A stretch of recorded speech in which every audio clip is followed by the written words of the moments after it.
Abra suas Bíblias, por favor, em João capítulo 6.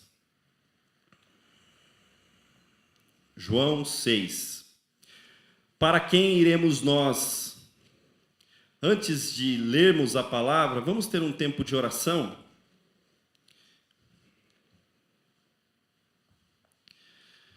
Pai, nós queremos nesse momento agradecer ao Senhor por esse tempo, por esse culto, por esse louvor maravilhoso, por tudo que aconteceu até agora, Senhor. E que o Teu Espírito Santo esteja nos conduzindo à exposição da palavra e a aplicarmos de maneira correta em nossas vidas, Pai. Que Ele venha nos constranger e a Tua palavra penetre no profundo do nosso íntimo, ao ponto mesmo de nos levar a Cristo e nos levar a uma vida de arrependimento constante, Deus. Em nome de Jesus Cristo. Amém. Para quem iremos nós? João capítulo 6, versículos 66 ao 69. À vista disso, muitos dos seus discípulos o abandonaram e já não andavam com ele. Então perguntou Jesus aos 12, porventura quereis vós também retirar-vos? Respondeu Simão Pedro, Senhor, para quem iremos nós? Só tu tens as palavras de vida eterna. E nós temos crido e conhecido que és o Santo de Deus. Amém. Para quem iremos nós? Esse é o tema proposto para hoje. Para quem nós podemos recorrer? A qual homem nós devemos seguir? Quando olhamos esse texto, nós vamos tentar responder duas perguntas. Por que esses discípulos abandonaram a Cristo? Porque o termo aqui usado é: a partir disso, muitos dos seus discípulos o abandonaram e já não andavam mais com ele. E a outra tentativa de resposta que nós vamos ver é por que Pedro tem plena convicção de dizer, Senhor, para quem iremos? E ele mesmo dá a resposta, só tu tens as palavras de vida. Nós esperamos diante desse texto que o Espírito Santo sonde o nosso coração para ver se a nossa motivação de seguir a Cristo não está como a daqueles que o abandonaram. Porque nós vamos ver que o abandono veio por causa de uma falta de compreensão de quem Cristo era e de interesses mercenários na pessoa do Senhor Jesus. E ao mesmo tempo, aqueles que ficaram, mesmo diante de um discurso duro que Jesus fez, permaneceram. Por que eles permaneceram? Diante disso, nós vamos ter que estudar um pouquinho o capítulo 6. Não dá para nós lermos os 66 versículos, que é muito. Mas nós pincelamos alguns que dão a centralidade do texto, para que a gente entenda o que está desenrolando nesse drama do capítulo 6 de João. O versículo 66, ele começa assim, à vista disso. À vista disso, da ideia de tudo que está acontecendo anteriormente, é o que causa o que vai acontecer agora. Por exemplo, por que eles abandonaram? Diante do que foi dito antes, né? E nós vamos tentar ver isso. Sinais de pessoas que estão seguindo a Cristo por motivos errados. E que o Espírito Santo sonde o meu coração. Foi constrangedor para mim, eu quero dizer para vocês, antes de pensar em qualquer um aqui, eu quero dizer que para mim não é fácil fazer isso, porque o Espírito Santo sonda o nosso coração e às vezes nós nos vemos praticando coisas contrárias à palavra do Senhor e que o Espírito Santo comece em mim a constranger o meu coração e que sonde você. Então, por favor, não pense no seu vizinho. Pense em você nesse momento. Não fica pensando, tal pessoa estivesse aqui. Não, por favor, pense em você. Pensa em você. Porque eu creio que ninguém aqui é perfeito. Se fosse perfeito, o Senhor já teria recolhido. Então, que o Espírito Santo possa sondar os nossos corações. Vamos voltar um pouquinho à nossa Bíblia. No João capítulo 6, nós vamos ver a primeira tendência. João 6,1 diz assim, depois dessas coisas, atravessou Jesus o mar da Galileia, que é o de Tiberíades. Seguia-o numerosa multidão, porquanto tinham visto os sinais que ele fazia na cura dos enfermos. Um dos aspectos que nós notamos aqui é que as pessoas, muitas das vezes, vão junto com a multidão. Está todo mundo indo? Então eu vou seguir também. Está todo mundo fazendo isso? Vou seguir também. Há pouco tempo, nós fomos às ruas pedir o impeachment da então presidente Dilma. E, no meu ponto de vista, corretamente. Mas quantos naquela multidão não sabiam que era aquilo? Estava indo porque estava na internet, e tinha um grupo de pessoas, e é gostoso estar junto com a galera, então vamos também. Só que talvez se você perguntasse a elas quais os reais motivos dela estar ali, ela não ia saber responder. E às vezes nós fazemos isso. Nós estamos seguindo a Cristo muitas vezes porque a multidão está seguindo. O Brasil é um país religioso. Se você pegar o censo, o Brasil é formado basicamente de católicos e evangélicos. Agora, quantos sabem o real motivo de seguir a Cristo? Quantos não estão dentro das igrejas porque os pais deram essa tradição? Não se perguntaram o porquê disso. Esse versículo ele vai nos ensinar isso. Grande multidão o seguia. E no versículo 24, da mesma forma, ele vai falar o seguinte: quando, pois, viu a multidão que Jesus não estava ali, nem os seus discípulos, tomaram os barcos e partiram para Cafarnaum à sua procura. Quer dizer, a multidão vai atrás de Cristo. A multidão vai atrás de Cristo, porque nesse momento Jesus é o mais popular. O problema é que quando surge um outro mais popular, a multidão vai atrás. Conhece aquele ditado, a voz do povo é a voz de Deus, que a gente às vezes entende piamente que é? A gente segue assim. Onde está a maioria, então a razão está ali. A gente pensa assim, nós estamos equivocados quando nós não sondamos o nosso coração para saber por que eu estou participando dessa comunidade. Por que eu estou na igreja? Quais os reais motivos que eu estou querendo andar com Cristo? Quais os reais motivos que me fazem dizer que eu sou um cristão?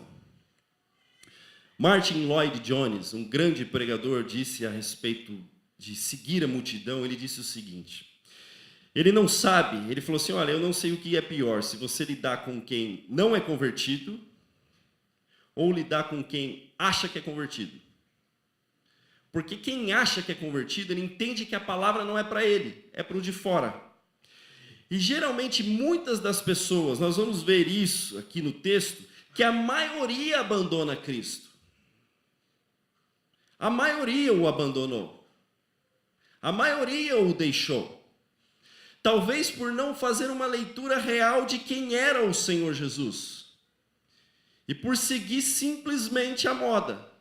Por isso, cuidado com os modismos que há aí. Por isso, cuidado com os movimentos que há aí que a gente segue. Entendendo que isso vem de Deus. Cuidado. Regresse à simplicidade da palavra. Descanse na simplicidade da palavra e você está bem firmado. Simplesmente isso.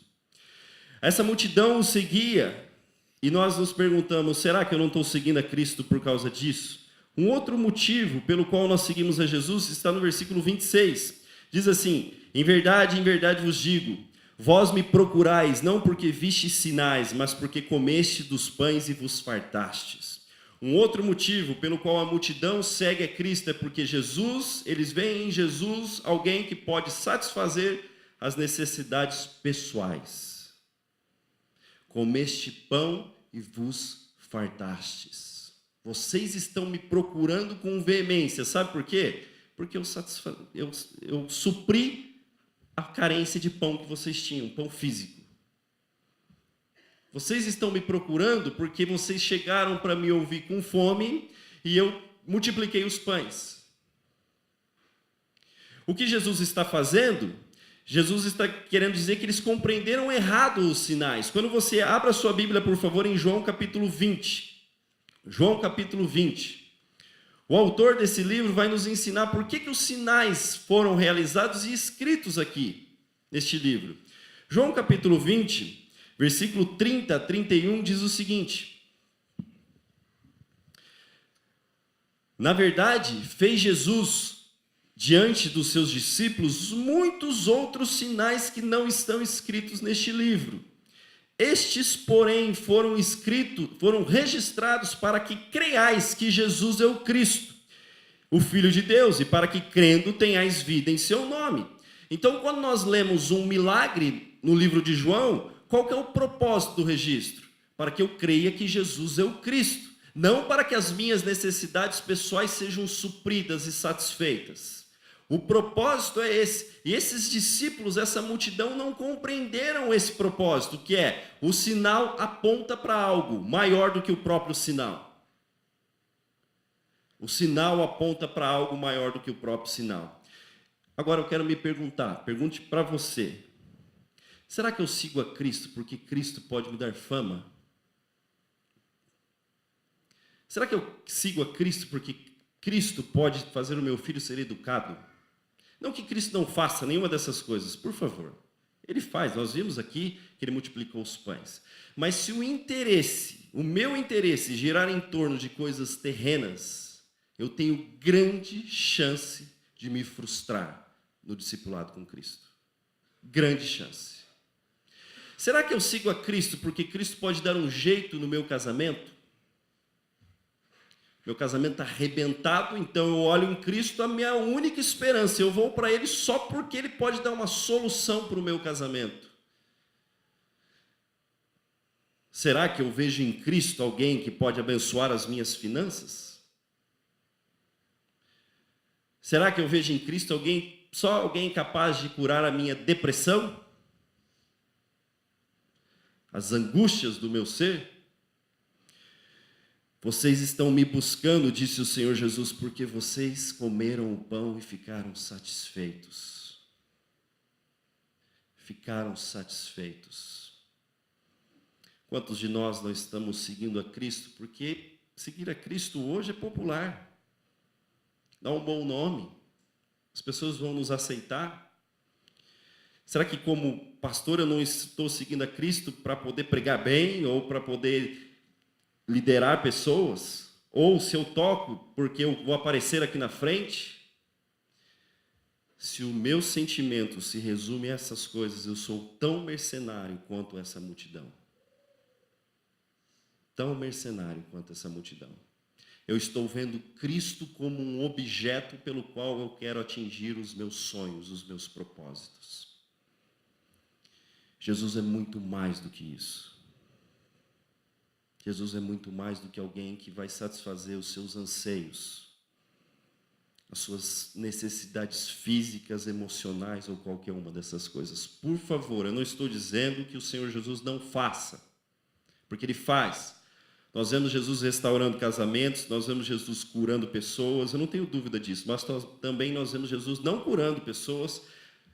Nós vemos Jesus, às vezes, não consertando casamentos. Nós conhecemos homens de Deus tremendo, cujos casamentos são verdadeiras batalhas, lutas. Essa é a realidade. Nós vemos homens de Deus como Charles Spurgeon, que vivia em depressão, muitas das vezes, e era um pregador tremendo. E muitas das vezes estava deprimido. Por que não o abandonou? Por que não o deixou? Porque ele entendia que Jesus era muito mais do que alguém que poderia oferecer cura para a sua alma.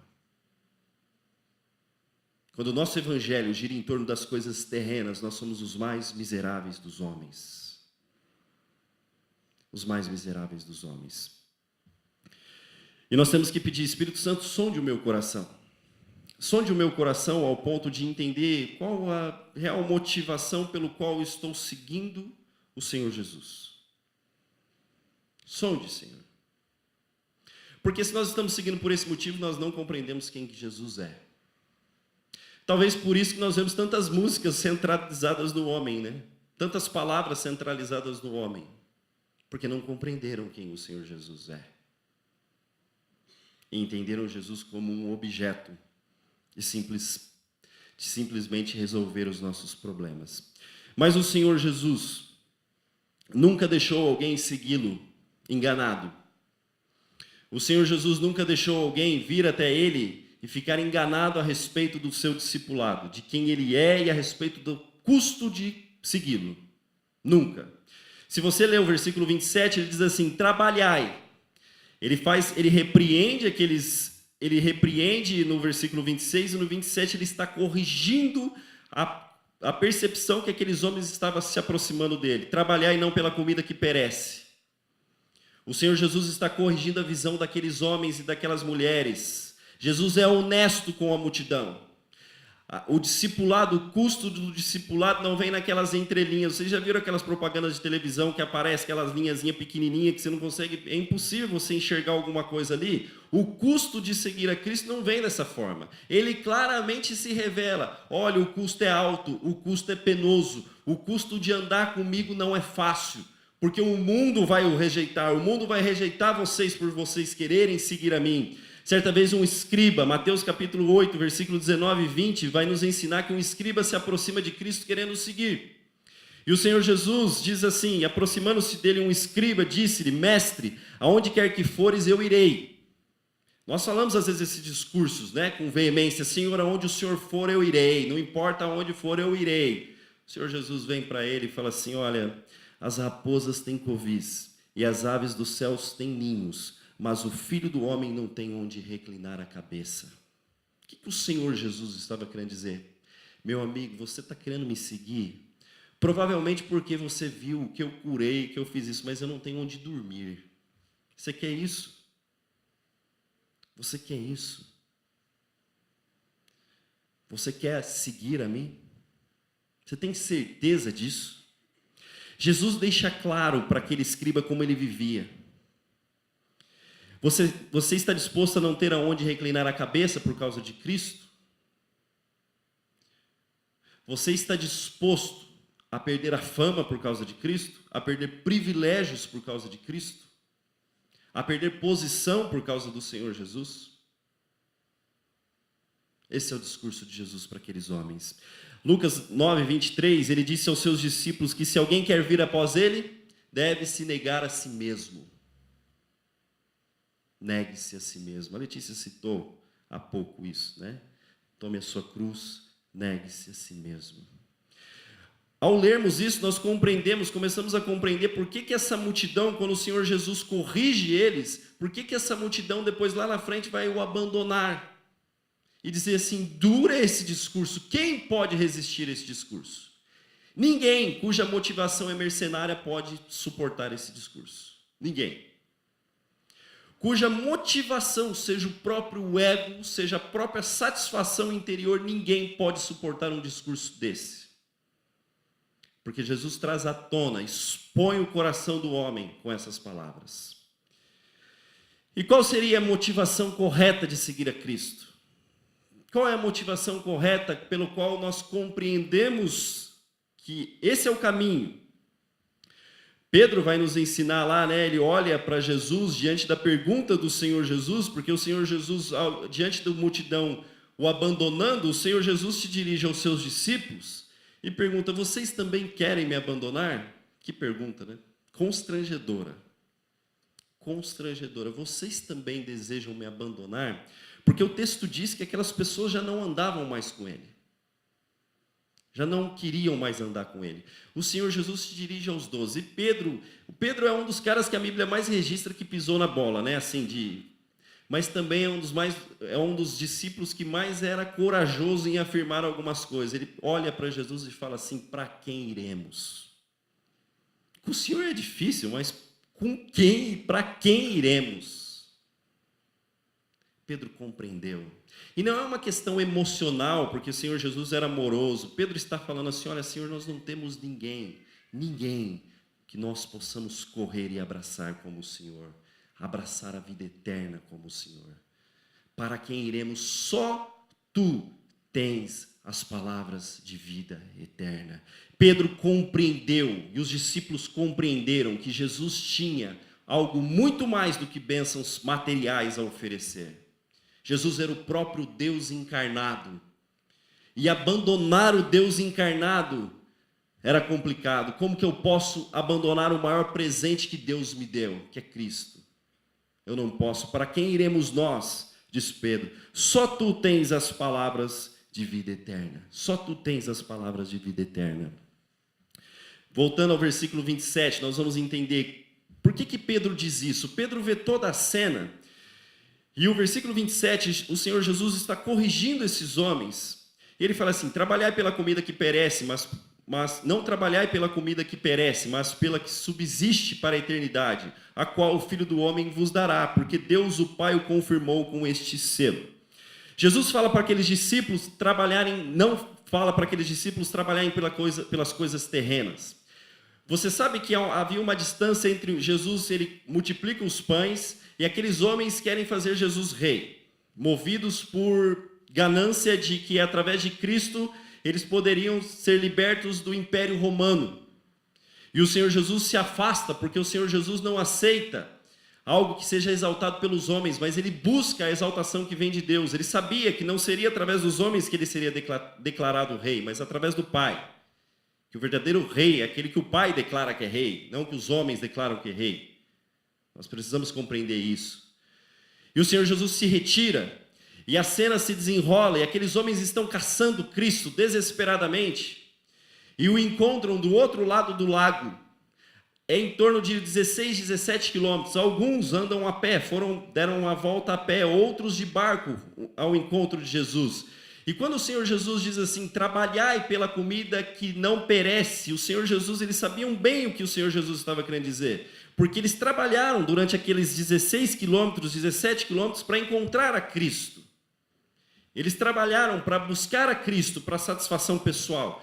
E o Senhor Jesus disse, olha, não busquem, não se esforcem por essas coisas, porque isso não vale a pena vocês se esforçarem. Vir a mim para satisfação pessoal, mas venham a mim em busca daquilo que eu vim a oferecer para vocês, que é o que João fala lá, né? Os sinais foram feitos para que creiais que Jesus é o Cristo. Venham a mim em busca disso. Abra sua Bíblia, por favor, em Isaías 55.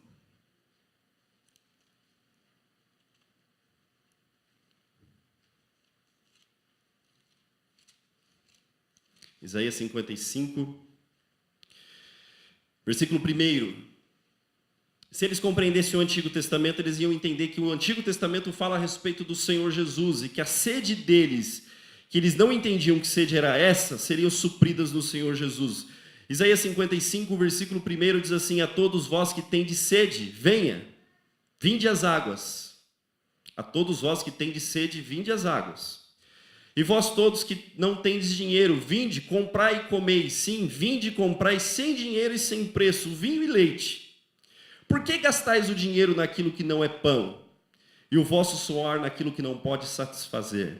Ouvi-me atentamente, comei o que é bom, e vos deleitareis com finos manjares. Inclinai os ouvidos e vinde a mim, e ouvi, e a vossa alma viverá. Porque convosco farei uma aliança perpétua que consiste nas fiéis misericórdias prometidas a Davi. Os teólogos da prosperidade vão entender que se você ouvir a voz de Deus, você vai comer os finos manjares da terra. Não compreendemos dessa forma. Os finos manjares que Deus tem a oferecer é Cristo. Satisfaz a sua alma. Satisfaz o seu interior.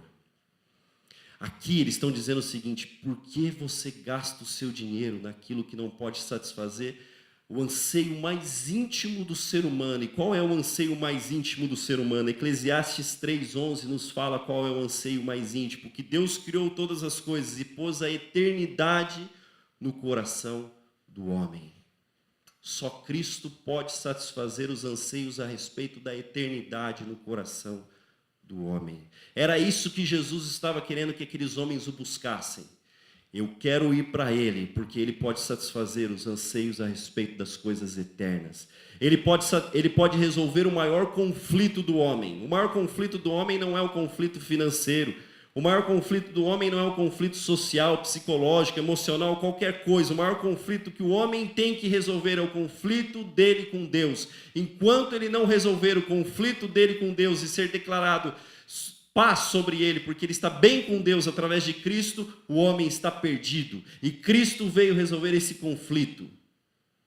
Porque é um conflito pelo qual nós não podemos resolver. Esse é o maior conflito. O conflito do homem com Deus. Romanos capítulo 5 vai nos dizer que pela fé temos paz com Deus. E Cristo veio oferecer essa paz. E esses homens não compreenderam isso. É isso que o Senhor Jesus está falando. Trabalhai não pela comida que perece, mas pela comida que o Filho do Homem vos dará. Pela comida que o Filho do Homem vos dará. E aí eles começam a entender o diálogo. Versículo 28, diz assim, dirigiram-se, pois, a ele e perguntaram, o que faremos para realizar as obras de Deus? Eles compreenderam o que o Senhor Jesus disse. Eles compreenderam. O que faremos para realizar as obras de Deus? É uma frase um pouco mudada daquele jovem rico, que diz assim, o que farei para herdar a vida eterna? Aqui, o que farei para praticar as obras de Deus? Qual será que seria a nossa resposta? Olha, ama teu próximo, faz isso, faz aquilo. Olha o que o Senhor Jesus diz. A obra de Deus é esta, versículo 29, que creiais naquele que ele enviou. Qual é a obra de Deus para você? Qual é o mandamento de Deus para você? Que você creia naquele que foi enviado por Deus. Esses homens não, nitidamente nós podemos perceber que o problema aqui, a aproximação aqui era uma incredulidade a respeito da pessoa do Senhor Jesus, porque a proposta de João é mostrar que Jesus é o Filho de Deus. Ele está desenvolvendo isso para que a gente entenda, olha, creiam que Jesus é o Filho de Deus. Se você não crê nessa verdade com todo o seu ser, você está perdido. Eu e você estamos perdidos se a gente não crê nessa verdade. Porque se a gente crê nessa verdade, toda a nossa vida muda. Versículo 30. Diante disso, que Jesus fala para que eles creiam nessa verdade, eles falam assim, então disseram ele, que sinal fazes para que o vejamos e creiamos em ti? Como está escrito, deu-lhes pão de comer. Nossos pais, versículo 31, nossos pais comeram maná no deserto, como está escrito, deu-lhes pão a comer, deu-lhes pão do céu a comer. Eles tinham acabado de ver o Senhor Jesus multiplicar os pães. E os caras de pau ainda olham e falam assim, que sinal nos mostra que o Senhor é enviado por Deus? Olha a ganância a que ponto chega ao ponto de cegar a visão de alguém. Que sinal mostra-nos? Se você lê, o Senhor Jesus tinha acabado de multiplicar os pães no dia anterior. E eles viram isso. 5 pães e peixes. E eles se aproximam do Senhor Jesus e falam assim, olha, como que a gente vai crer se o Senhor não faz sinal? Sabe por quê? Porque eles queriam satisfação. O ego sempre precisa ser satisfeito. E o Senhor Jesus fala assim, olha, respondeu-lhe, em verdade vos digo, não foi Moisés quem vos deu o pão do céu. O verdadeiro pão do céu quem vos dá é o Pai. O verdadeiro pão do céu quem vos dá é o Pai. Porque aqui a disputa é, eu vou me apegar em Moisés e não no Senhor. Aí Jesus fala assim, não foi Moisés quem fez isso. É o Pai quem vos deu o pão do céu. Porque o pão do céu, o pão de Deus é o que desce do céu e dá vida ao homem. Então disseram, Senhor, dá-nos sempre desse pão. Está vendo? Atitude mercenária deles, Senhor, dá-nos sempre desse pão. Eles estão se referindo ao pão físico. O Senhor Jesus disse assim o seguinte, versículo 35, eu sou o pão da vida, o que vem a mim jamais terá fome, o que crê em mim jamais terá sede. Pois já vos disse que, embora me tenhais visto, não credes. Todo aquele que o Pai me dá, esse virá a mim, e o que vem a mim de modo nenhum o lançarei fora. Jesus disse claramente para eles, sabe por que vocês não creem em mim? Porque o Pai não me deu vocês para mim, por isso que vocês não creem. Se o Pai tivesse dado vocês para mim, nenhum de vocês iriam se perder. Nenhum eu lanço fora daqueles que o Pai dá. Nenhum eu lanço fora. Vamos pular para o 49, 47. Diz assim, em verdade vos digo que quem crê em mim tem a vida eterna. Eu sou o pão da vida. Vossos pais comeram o maná no deserto e morreram. Este é o pão que desce do céu, para que todo o que dele comer não pereça. Eu sou o pão vivo que desce do céu. Se alguém dele comer, viverá eternamente. E o pão que eu darei pela vida do mundo é a minha carne. O que o Senhor Jesus está ensinando a esses homens? Eu quero que vocês compreendam que vocês não têm outro lugar para encontrar pão. Eu sou o pão. Jesus usa a figura do pão porque eles tinham acabado de ver o milagre do pão. Então, com todo respeito, não há outro discurso na igreja que não seja o Senhor Jesus. A centralidade de Cristo, porque Ele é o único pão. Não adianta eu pregar outra coisa que não seja Cristo, porque Ele é o pão que é oferecido para a igreja. Sem Cristo não há pão. Você pode pregar qualquer outra coisa, milagre, qualquer outra coisa. Sem o Senhor Jesus não há vida. Nós precisamos compreender isso. Mas há milagres, as pessoas estão sendo curadas. Pouco importa isso, se as pessoas não tiverem pão que Cristo oferece, que Ele é o próprio pão. As pessoas continuam mortas, por isso o discurso é Cristo. Todo o tempo o discurso é Cristo. Cristo é a centralidade da palavra. Em todo o tempo nós temos que correr para Cristo como o nosso único pão. Ele não é um dos pães, Ele é o único e suficiente pão para nós. Não tem outro.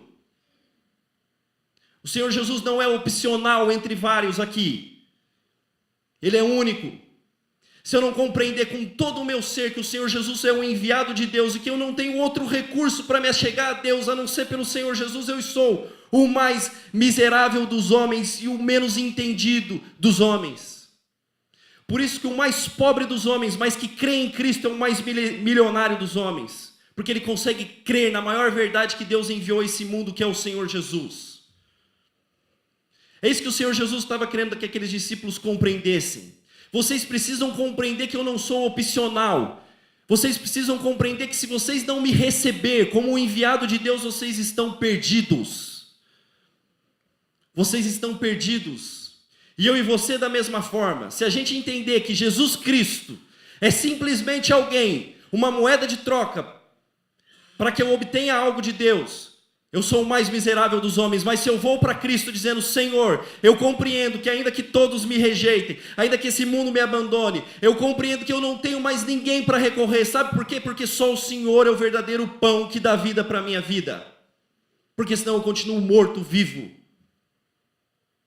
Ele não é opcional, ele é único, e que nós voltemos à centralidade do Evangelho, porque a centralidade do Evangelho é isso, Cristo, Cristo, Cristo, o tempo todo. Aí a gente fala assim, mas nós precisamos falar mais sobre o Espírito Santo. Precisamos sim, mas quando você lê o ministério do Espírito Santo, o Espírito Santo é um holofote apontando para quem? Para Cristo. Por isso que eu amo a reforma, sabe por quê? Porque a reforma dá um pontapé em todos esses sistemas e fala assim, olha, vamos voltar para as Sagradas Escrituras. Sabe por quê? Porque nas Sagradas Escrituras nós encontramos Cristo. Nós encontramos a suficiência de Cristo. Nós não precisamos recorrer a várias coisas, ficar tateando várias coisas. Vamos voltar à centralidade dessa pessoa maravilhosa, que é Cristo. Que é Cristo. Meu irmão, você pode perder todas as coisas, não perca Cristo. Não perca Cristo. Versículo 52. Disputavam, pois, os judeus entre si, dizendo, como pode dar eles a comer da sua própria carne? Eles tinham uma visão míope, completamente. Jesus está falando de coisas espirituais, e eles ainda estão pensando em coisas materiais. Versículo 53, o Senhor Jesus diz assim, em verdade vos digo, que se não comerdes a carne do Filho do Homem, e não beberdes o seu sangue, não tendes vida em vós mesmos. Se vocês não comer a minha carne e beber o meu sangue, vocês não têm vida em vocês. Fui ler para mim, os que mais entendem, fui ler alguns estudiosos a respeito disso, o que o Senhor Jesus quer dizer a respeito de carne e sangue. Alguns falam que pode ser, o texto não seja uma referência à ceia, mas ainda que a gente possa aplicá-lo às nossas vidas, porque muitos participam da ceia e estão mortos. Mas comer as carnes de Cristo é eu compreender com todo o meu ser, com a totalidade do meu ser, que houve um homem que nasceu neste mundo há 2000 anos atrás, que cresceu, que viveu, que morreu numa cruz. Eu crer num Jesus histórico, não um filosófico, não alguém utópico, distante, um fantasma, mas eu crer que alguém veio a este mundo, e essa verdade penetrar no mais íntimo do meu interior, como quando você come um pão e aquele pão alimenta o seu interior, trazendo vitaminas. Você come uma comida e aquilo traz vitaminas para o seu ser. Se eu não me alimento, como se você não se alimenta, como que você fica fisicamente? Doente. Essa é a verdade. A gente fica doente se a gente deixa de se alimentar por um tempo. Se eu e você não se alimentar de Cristo, nós ficamos doentes espiritualmente. Ficamos doentes. Nós precisamos nos alimentar de Cristo. Agora, se eu não tenho desejo por me alimentar de Cristo, então algo está errado. Charles Spurgeon disse que o seguinte: se você algum dia perder o gosto por Cristo, com certeza você está sem saúde. Não pode haver sinal mais seguro de um estado triste do coração do que não ter prazer no Senhor Jesus. A pergunta que eu faço a você é: você tem prazer em Cristo? Em quem Ele é? Ou você já está buscando outras coisas? Não, eu já conhecia Jesus, agora preciso de outras coisas. Jesus é muitas vezes, com todo respeito, nós lemos vários livros, Jesus o maior psicólogo, Jesus o maior isso, Jesus o maior, como administrar de acordo com Jesus, como aquilo. A Bíblia vai falar, não, filhos, vocês não tratem Jesus dessa forma. Jesus não é muito mais do que isso. Ele é o Filho de Deus que desceu a este mundo. Não limite, não reduza Jesus a esses títulos humanos. É isso que Jesus está querendo nos ensinar. É isso que Ele está querendo nos ensinar. Jesus é muito maior do que qualquer outra coisa. Se eu perder o gosto por Cristo, meu coração está doente. Que você possa sondar o seu coração, como eu sondei o meu. E às vezes a gente se constrange porque a gente vê, puxa, eu estou perdendo o gosto por Jesus. Eu estou tendo gosto por tantas coisas, mas eu estou perdendo o gosto por Cristo. Que o Espírito Santo traga esse diagnóstico às nossas vidas. Eu tenho gosto por Cristo. Eu me regozijo em Cristo. Eu me regozijo na sua encarnação. Eu compreendo o que o nascimento de Jesus traz de valor à minha vida. O Deus ter pisado a essa terra. Eu compreendo que a vida dele pode mudar a minha vida. A gente tem prazer por Cristo. Seja honesto consigo mesmo. Que o Espírito Santo sonde o seu coração. Como tenho que concordar com Spurgeon nesse aspecto, se o nosso coração não tem desejado Cristo, nós estamos doentes. Estamos doentes, espiritualmente. E que o bendito e amado Espírito Santo possa nos constranger hoje. E nos revelar a verdade de quem Cristo é. E aí nós podemos dizer como Pedro, Senhor, para quem iremos? Para quem iremos? Só Tu tens as palavras de vida eterna. E temos crido, ele vai falar lá, né? E conhecido que Tu és o Santo de Deus. Temos crido e conhecido que Tu és o Santo de Deus. Tu és o ungido de Deus. Tu és a esperança para as nossas vidas.